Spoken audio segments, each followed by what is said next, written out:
How to log out of Messenger without switching account. So if you don't want to switch your account and if you want to directly log out from your Messenger, then we don't have that option on Messenger, but I'll show you some tricks. You can open up your Messenger, and then if you want to simply log out, then you can try to turn off your active status.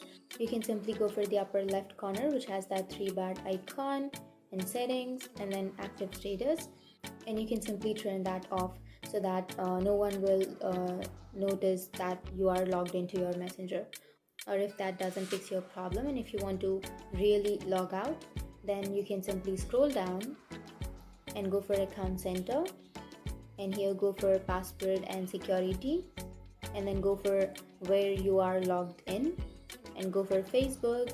So here simply scroll down and go for select devices to log out, and select your device and then tap on logout so that your account will be logged out from that device. So that's it, that's the only way. And if you have any questions, feel free to comment below.